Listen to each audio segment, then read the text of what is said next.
안녕하세요. 현대경제신문 우지수입니다. 오늘은 2025년 현대경제신문 신춘문예 수상자 분들을 모셔봤는데요. 한 분씩 먼저 간단한 소개 부탁드리겠습니다. 네, 먼저 자기소개 부탁드릴게요. 장편 소설 부문 우수상 수상자 배연혜입니다.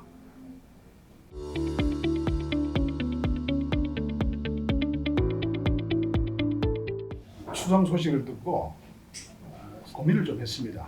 도대체 이 글을 쓴다는 게 나의 정신적 삶을 풍성하게 하는데 어떤 영향을 미칠까, 이런 생각들인데요. 아직 제 스스로 정립을 하지 못했습니다. 앞으로 글을 쓰면서 차차 정립해 나가야 되지 않을까 생각됩니다. 안녕하세요. 저는 장편 소설로 우수상을 받은 고유경이라고 합니다.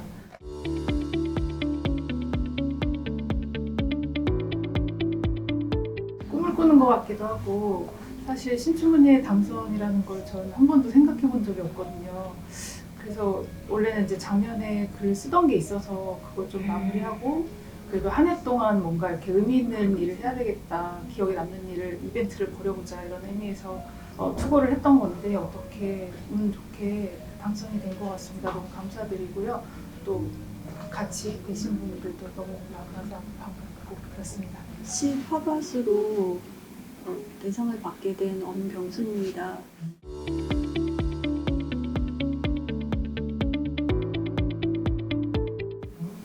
너무 머리가 하얘져서 그러니까 무슨 말을 해야 될지 모르겠어요. 그러니까 신춘문예 전화를 딱 받았을 때도 이런 느낌이었거든요.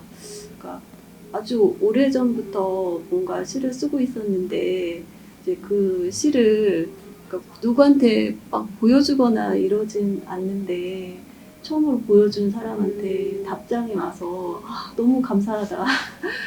정말 저 사람이 나의 시를 읽어줬구나 라는 이런 느낌을 받아서 그동안 모든 써왔던 시가 이제 한편 같은 또 다른 시가 된 것 같은 느낌이 되었던 것 같고요. 그래서 너무 감사했고 이런 기회를 주셔서 너무 감사드린다는 말씀 다시 드리고 싶습니다. 감사합니다. 네, 시 부문 우수상 김선욱이라고 합니다.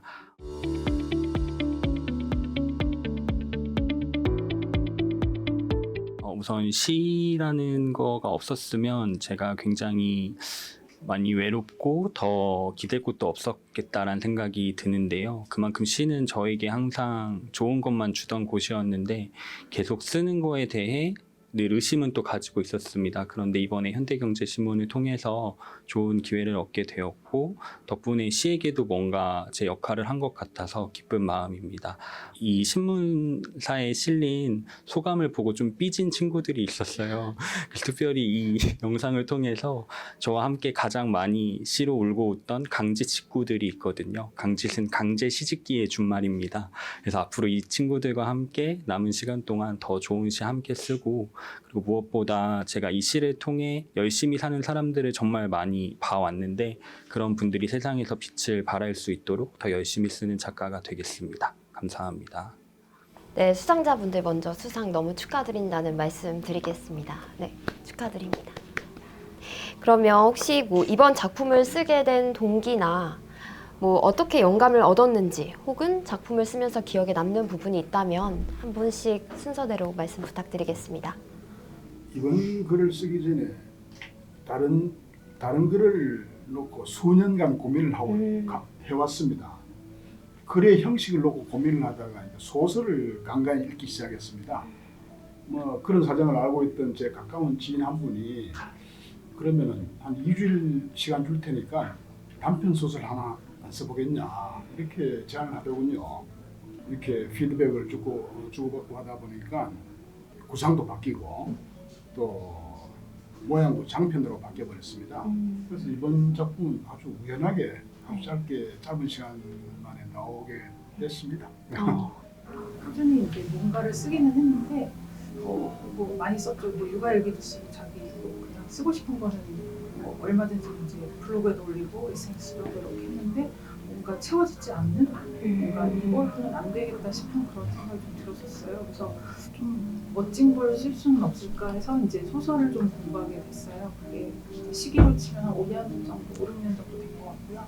그 온라인 수업을 이제 소설 창작 강의를 이제 온라인으로 듣게 되었거든요. 줌 수업을 들으면서 1000회 정도로 해서 이제 과제를 제출했었거든요. 그래서 조금 오래됐고 그거를 한 3, 4년 좀 묵혔어요. 묵혔다가 이제 최근에 조금 수정해서 내게 됐던 것 같아요. 그래서 조금 놀랐어요. 산책을 엄청 좋아하는데 산책을 가다가 텃밭에서 청개구리 한 마리를 발견했어요. 아주 귀여운 청개구리였는데 뭔가 뭐 텃밭을 자주 저는 그냥 시골에 태어나서 자주 보기는 했는데 아주 귀여운 한 마리가 그걸 안고 있는데 왠지 무언가 소리를 들으려고 하는 듯한 느낌이었어요. 파 속은 아주 맛있는 파이고 어느 음식에나 들어가는 그 파인데 속이 꽉 차 있을 것만 같지만 그 속은 비어 있는데 그 비어 있는 곳에 어떤 맛의 비밀 같은 게 있지 않을까. 청개구리가 그거를 알고 싶어 하는 마음일 거라는 생각이 들었어요. 그러니까 그 시를 쓰게 된 계기는 그렇게 산책을 하다가 우연히 어떤 비밀 같은 걸 알게 된 느낌을 쓴 건데 한강 작가의 작품이 노벨문학상이 되고 나서 그러니까 딱 드는 생각이 그렇더라고요. 오롯이 자기 길을 가고 하고 싶은 이야기를 꾸준히 찬찬히 하시는 작가라는 생각이 들었어요. 그래서 저런 태도로 저런 모습으로 저런 글쓰기가 가능하구나. 그리고 내가 그런 글쓰기를 했던 시가 있었구나 해서 내게 됐던 게 팝아시였는데 그 팝아을 봐주시고 그거를 대상으로 뽑아주셨다는 게 정말 너무 믿기지가 않았어요. 그래서 네 그런 너무 신기하기도 하고 네 그런 일이었어요. 저는 새벽 배송 공작소라는 시를 썼는데요. 그거는 물류센터 안에서 벌어지는 일을 이제 어떤 사람의 시선으로 쓴 일입니다. 제가 이제 어쨌든 조금 더 돈을 벌고 싶은 마음에 뭐 투잡을 뛰듯이 물류센터를 가서 땀 흘려서 일을 하고 있었는데 새벽부터 정말 이른 시간에 누군가에게 그런 물품을 보내기 위해서는 새벽보다 더 빨리 일어나야 되는 사람들이 있더라고요. 정말 남들 잘 시간에 오히려 출근을 해서 누구보다 열심히 또 그렇게 일을 하는 모습을 보면서 이 세상을 살아가는 사람들은 정말 자기도 모르던 차에 누군가의 도움을 받는구나 이런 생각도 하게 됐고 이거는 세상 밖으로 나가야 되는 얘기라는 생각이 들기도 했어요. 그래서 사실 예전에는 시 쓰는 것 중에 제일 어려웠던 게 시를 잘 쓰는 테크닉 위주에만 고민을 하다가 결국 쓸 소재에 대한 고민이 끊이지가 않는 거예요.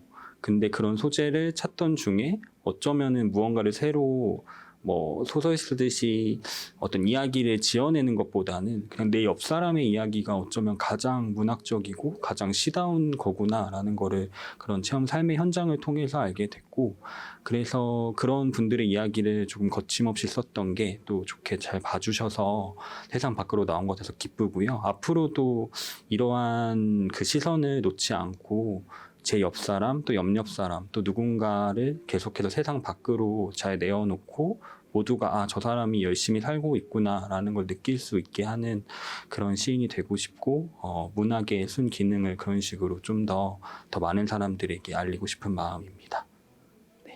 수상 이후에 앞으로 계획이 있으시다면 네, 짧게 부탁드리겠습니다.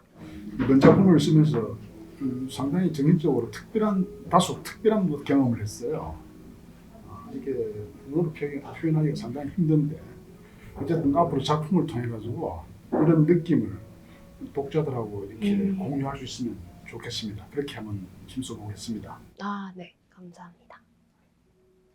에세이를 좀 짧게 써놓은 게 있거든요. 매일매일 이제 하루에 250자에서 한 300자 되는 짧은 초미니 에세이를 제가 한 2년, 3년 정도 썼는데 그걸 좀 다듬어서 되게 에세이에도 좀 저도 미련이 있어서 네. 그거를 한번 묶어보면 좋지 않을까 그런 생각도 하고 있고요. 누구한테 이제 보여줄 수 있는 기회가 생긴 거잖아요. 그래서 모아둔 것들을 좀 정리해서 하나로 모아봐야 되겠다. 그런 생각이 많이 들었습니다. 이제 이런 기회가 생긴 것 같아서 감사하고 올해는 좀 하나로 묶어서 한 시집 한 권 정도 만들 수 있으면 정말 좋겠다 이런 생각하고 있습니다. 이번에 선정된 시로 느낀 바는 내 얘기는 사람들이 별로 안 좋아하는구나였어요. 그래서 다른 사람들의 이야기를 더 많이 발굴해야겠다는 생각이 들었고, 그래서 무조건 그냥 책상 앞에 앉아 있기보다는 오히려 물류센터를 다녀왔던 것처럼 다른 곳들을 최대한 많이 돌아다니면서 사람들을 많이 알아가고, 그런 사람들과의 대화를 통해서 시다운 거를 좀 많이 발췌할 수 있는 1년을 보내고, 제가 수상소감을 좀 보신 분들은 아시겠지만 되게 여러 장소를 써놓은 게 있었어요. 거기에 약속을 했었지만 거기엔 제가 미안하고 고마운 사람들이 많이 추억이 서린 곳입니다. 그래서 거기에 꼭 가서 좀 글을 열심히 써보고 그것들을 묶어내는 게 다음 목표인 것 같습니다. 네, 오늘은 신춘문예 수상자분들 모시고 인터뷰를 나눠봤는데요. 네, 일단 수상자분들 너무 인터뷰 응해주셔서 정말 감사합니다. 네, 감사합니다. 그럼 앞으로 나올 수상자분들의 새로운 작품을 기대하면서 오늘 인터뷰는 여기서 마치겠습니다. 고맙습니다.